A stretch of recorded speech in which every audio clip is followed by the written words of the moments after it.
L'Ukraine a frappé fort en Russie lors d'une nuit historique, détruisant un bien irremplaçable pour Vladimir Poutine, qui en est ébranlé. Une usine clé est en feu, et ce n'est pas la seule chose. L'Ukraine a tout fait parfaitement en une seule nuit. Redkino, Belgorod, Bryansk et Saratov sont toutes en train de brûler, et il n'y a rien que Vladimir Poutine puisse faire à ce sujet. Nous allons commencer par le village de Redkino. Niché dans la région de Tver en Russie, ce village abrite une usine qui produit du carburant pour deux des missiles les plus vitaux de la Russie, le Kh-55 et le Kh-101. Vladimir Poutine pensait l'usine en sécurité. Tver, entre Moscou et Saint-Pétersbourg, oblige les drones ukrainiens à parcourir des centaines de kilomètres pour y arriver. Et c'est exactement ce qu'ils ont fait. Selon les médias United 24, dans les premières heures du 7 février, des drones ukrainiens ont pris leur envol en direction de Redkino. Ils ont contourné les maigres défenses aériennes de la Russie et ont frappé directement une usine qui produirait un carburant de missiles rares appelé Desilin M. Ce carburant brûle désormais avec l'usine qui le fabrique, et la Russie ne peut le nier. La plateforme Firms de la NASA a enregistré un incendie actif à l'usine immédiatement après la frappe. Des habitants sur place ont également filmé l'incendie et l'épaisse fumée noire qui s'échappait de l'usine.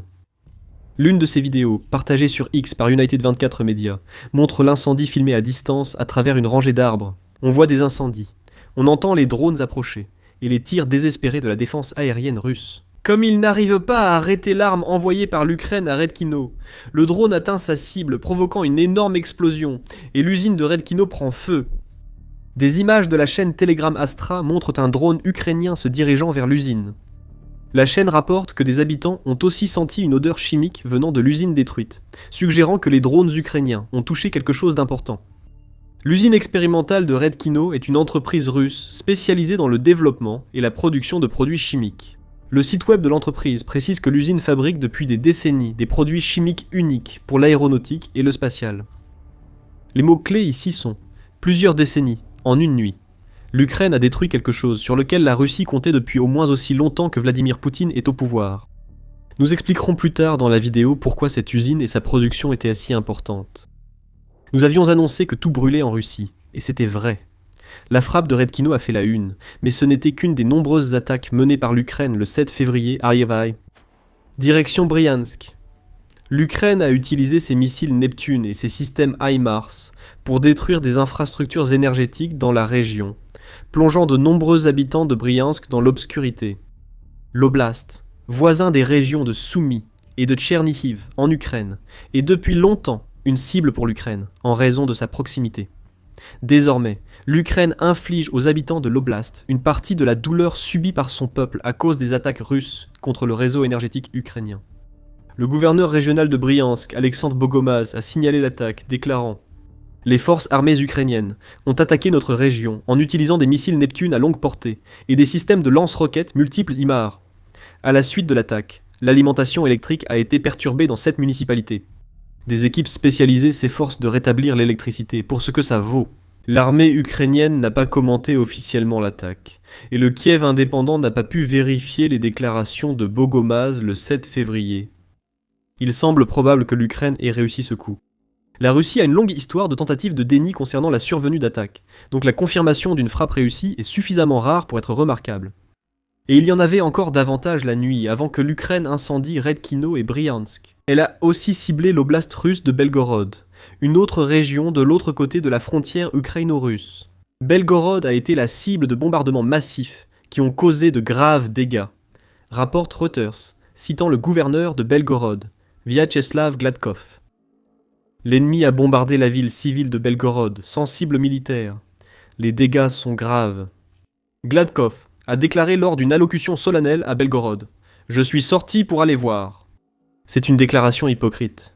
Gladkov prétend que Belgorod est innocente, pendant que la Russie continue d'envoyer des missiles comme le Kh-101, nous en parlerons plus tard dans la vidéo.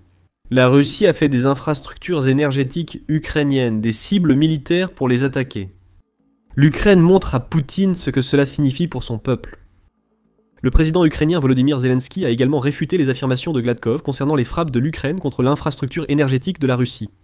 Interrogé le 8 février sur les ressources de l'Ukraine pour viser l'infrastructure énergétique plutôt que des cibles militaires, Zelensky a estimé que cela revenait au même. Nous n'avons pas à choisir entre cibles militaires et infrastructures énergétiques. Il vend de l'énergie.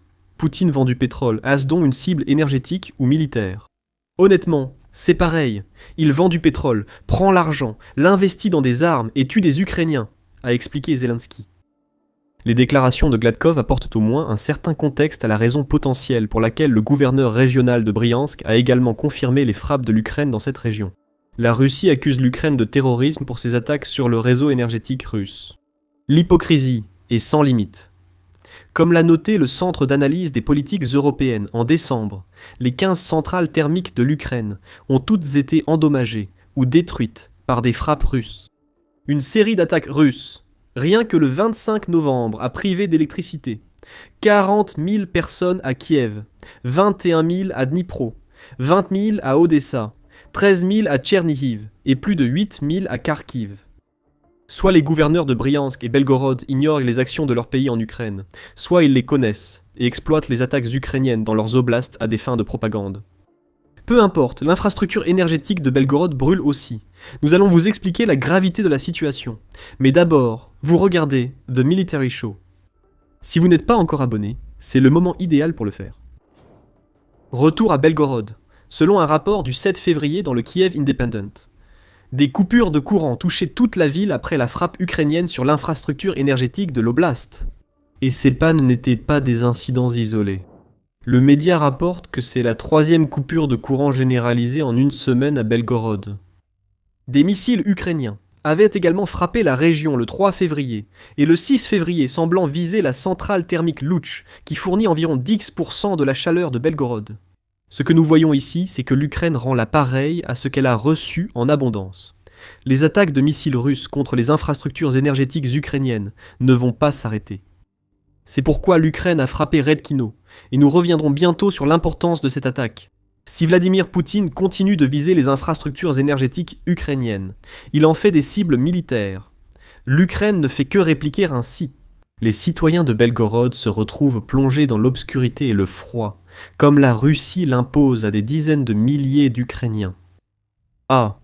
Et l'Ukraine a également visé une concentration de troupes à Belgorod, comme l'a annoncé l'état-major général des forces armées ukrainiennes le 7 février. Nous n'avons pas plus de détails à ce sujet, mais il semble bien que l'affirmation de Gladkov selon laquelle tout le monde sait que nous n'avons aucune cible militaire à Belgorod s'est révélée fausse. Le jour même où il a fait cette déclaration, vous pouvez probablement deviner ce que nous allons dire ensuite. L'Ukraine n'en avait pas encore fini. Le 7 février, Ukrinform a aussi rapporté que les forces de défense ukrainiennes avaient frappé le dépôt de pétrole de Balakovo, dans la région de Saratov en Russie. Nous ignorons presque tout sur cette frappe, sauf qu'elle a eu lieu. Mais la raison est évidente. Plus l'Ukraine détruit de pétrole russe, moins il pourra être raffiné en carburant pour les occupants russes en Ukraine. Les véhicules blindés et les chars ne peuvent pas fonctionner sans carburant, pas plus que les avions qui nécessitent du carburant d'aviation raffiné à partir du pétrole. Même si la Russie ne comptait pas envoyer le pétrole de ce dépôt au front, elle subit une perte. Le pétrole brûlé ne peut ni être vendu ni servir à produire du carburant pour les habitants de Saratov. Le dépôt de pétrole de Balakovo brûle aussi, parmi d'autres, lors d'une nuit historique pour l'Ukraine. Sauf que ce n'est pas tout, car il y en a encore plus. En plus de ces frappes en Russie, l'Ukraine a aussi visé les occupants russes sur son territoire. À Zaporizhia, une frappe ukrainienne a détruit un poste de commandement de drones près de Rivonopilia. L'Ukraine a également détruit une nouvelle concentration de troupes russes dans la localité voisine de Dorozhnyanka. À Yalta, qui fait partie de la région de Donetsk, l'Ukraine a frappé une unité de réparation russe, ainsi qu'à Donetsk. L'Ukraine a détruit un autre poste de commandement de drones à Mykolaïevka, ainsi qu'un système de lance-roquettes multiples que la Russie avait déployé à Poltavka. Dans ces deux régions, plus l'Ukraine détruit de soldats, de drones et d'équipements, moins les assauts russes sont intenses. Des assauts moins intenses signifient des gains territoriaux plus lents pour la Russie, en supposant qu'elle puisse en réaliser, tout simplement. Ouf. Nous avions annoncé que le 7 février serait une nuit historique pour l'Ukraine, et nous le pensions. La Russie brûle. Les occupants ont été détruits en une seule nuit. L'Ukraine a démontré la fragilité des défenses aériennes russes, avec des frappes précises qui affaiblissent l'effort de guerre de Poutine. Cela nous ramène à Redkino et à l'attaque contre l'usine de carburant pour missiles de cette ville. Souvenez-vous, au début, nous avons mentionné que l'Ukraine avait détruit une usine active depuis des décennies, produisant un bien irremplaçable pour Poutine. Ce quelque chose, c'est le désiline M. Ce composant de carburant à haute énergie est absolument essentiel au fonctionnement des moteurs. Plusieurs missiles de croisière russes dévastent villes et infrastructures énergétiques ukrainiennes depuis le début de la guerre. C'est ce carburant qui permet aux missiles russes de parcourir des distances de plus de 2500 km, soit environ 1550 miles. Cela permet à la Russie de frapper l'Ukraine depuis une distance sûre. De plus, le désiline M a aussi la particularité intéressante de ne pas geler à des températures inférieures à environ moins 50 degrés Celsius, soit environ moins 58 degrés Fahrenheit. C'est un carburant pourtant froid destiné à un pays froid, et il est absolument irremplaçable pour la Russie. L'Ukraine a incendié l'usine produisant ce carburant. Nous reviendrons bientôt sur la question des missiles. Toutefois, la frappe sur l'usine Redkino est encore plus significative qu'il n'y paraît. L'usine produit un carburant unique, inaccessible à Poutine ailleurs, et fabrique aussi des matériaux stratégiques pour l'aéronautique russe. Cela inclut le carbure de silicium pour les matériaux composites, et le nitrure de bore, nécessaire à la Russie pour protéger les moteurs de missiles et autres équipements contre la corrosion. L'usine produit aussi des émaux spéciaux résistants à la chaleur utilisés par la Russie dans ses fusées. Vladimir Poutine a perdu non seulement du carburant, mais aussi une usine clé pour la stratégie aérienne russe. Revenons à l'aspect clé de cette stratégie. Les frappes de missiles de la Russie contre l'Ukraine, comme l'a déclaré une source anonyme du SBU à UKR Inform. Le SBU poursuit des frappes systématiques sur les installations clés du complexe militaro-industriel russe. L'usine joue un rôle clé dans la production des missiles de croisière utilisés par la Russie contre l'Ukraine. Même un arrêt temporaire complique la production de carburant pour fusées et réduit la capacité de l'ennemi à maintenir les bombardements de nos villes. La déclaration suggère qui est responsable de l'attaque. La complexité de la fabrication des missiles de croisière, surtout le KH-101, est la vraie nouveauté ici. Le KH-101 a été l'un des principaux missiles que la Russie utilise dans ses attaques à longue portée contre l'Ukraine. En 2024, la Russie a utilisé ce missile pour frapper Ohmadit, qui est le plus grand hôpital pour enfants d'Ukraine. On comprend donc pourquoi l'Ukraine veut le voir disparaître. Selon Pravda, le KH-101 a aussi joué un rôle majeur lors des autres frappes massives de missiles russes contre l'Ukraine. Rien qu'en janvier, la Russie a lancé 158 missiles de différents types sur l'Ukraine, soit environ 5 missiles par jour. Tous ces missiles n'étaient pas des KH-101, mais certains oui, et les retirer de la production est un progrès majeur pour l'Ukraine. Le KH-101 est un missile dont la Russie affirme qu'il a une précision de seulement 10 à 20 mètres, soit entre 32,8 et 65,6 pieds. En service depuis 2012, la Russie a, au premier semestre 2024, développé une version modifiée transportant 2 ogives, doublant ainsi sa létalité. Le KH-101 peut transporter des charges conventionnelles ou nucléaires et voler à basse altitude, le rendant très difficile à intercepter par les défenses aériennes ukrainiennes. Selon certaines sources, il parcourt une grande distance, avec une portée maximale de 4500 km, soit un peu moins de 2800 miles, et il frappe fort, puisque son ogive pèse 400 kg, soit 881 livres. Et n'oubliez pas que la Russie a modernisé la version originale du KH-101, ce qui signifie que sa nouvelle version est 2 fois plus puissante. Les défenses aériennes ukrainiennes interceptent ces missiles à de nombreuses reprises, mais leur taux de réussite ne sera jamais parfait. Par exemple, en octobre 2025, la Russie a lancé 270 missiles sur l'Ukraine. Sur ce nombre, l'Ukraine a réussi à en abattre 146, ce qui représente un taux de réussite de 54%. Le pourcentage varie d'un mois à l'autre, souvent en fonction du nombre de systèmes de défense aérienne et de missiles dont dispose l'Ukraine. Mais le constat reste toujours le même. L'Ukraine préférerait désactiver les missiles comme le KH-101 plutôt que de gérer leur lancement par la Russie sur son territoire. La frappe sur l'usine de Redkino a atteint son but, même si les dégâts ne sont peut-être que temporaires, ce qui reste incertain. Cela entraînera malgré tout un retard pour la Russie dans la production des composants de carburant nécessaires à ses KH-101 et à d'autres missiles. Un retard allège la pression. Moins de pression permet aux villes ukrainiennes de se rétablir et à ses forces de se concentrer sur la riposte contre les troupes russes. Militani fait un autre point intéressant dans son analyse de la frappe ukrainienne sur Redkino. Après la frappe ukrainienne sur l'usine de Redkino, la Russie pourrait mettre jusqu'à 1 an à la remettre en service.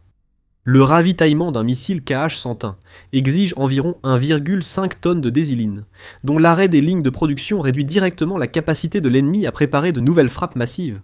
Il est impossible de reprendre vite la synthèse. Fabriquer et installer des réacteurs uniques prend 6 à 12 mois, souligne Militani. Gardez à l'esprit que la Russie opère déjà sous le lourd poids des sanctions occidentales. La fabrication et l'installation des réacteurs pour produire Désiline M ne peuvent pas surgir de rien. Ils sont uniques, et s'ils nécessitent des composants occidentaux pour être construits, la Russie pourrait même ne pas être en mesure d'en fabriquer davantage. Redkino est déjà sanctionné par le Royaume-Uni et les États-Unis. Si cette installation construit ses propres réacteurs au lieu de dépendre d'un fabricant russe, les réacteurs détruits pourraient ne jamais être remplacés. Cela signifierait finalement que le KH-101 serait définitivement retiré du jeu. La Russie ne semble pas non plus avoir de grands stocks de missiles issus de la production de Désiline M en réserve. Comme l'a rapporté le New York Times en août 2024, la Russie en était déjà arrivée au point où elle vivait au jour le jour avec ses missiles. Selon le média, ceux qui attaquent l'Ukraine sortent souvent de l'usine quelques semaines plus tôt. Une interruption de production stoppe le flux et les attaques. Cette conclusion provient de l'examen du KH-101, ayant touché l'hôpital pour enfants évoqué plus tôt dans la vidéo. Le missile a été fabriqué au deuxième trimestre 2024, a affirmé Damian Splitters de Conflict Armament Research, en 2024. Cela signifie entre le 1er avril et le 30 juin 2024, puisque l'attaque a eu lieu le 8 juillet. Le missile a donc été fabriqué entre 8 jours et 12 semaines avant la frappe. Il semble que l'Ukraine vient de donner à Poutine un problème logistique majeur. Plus précisément, le SBU vient de créer ces problèmes. UKR Informed indique que des drones du centre des opérations spéciales Alpha du SBU ont frappé l'usine de Redkino.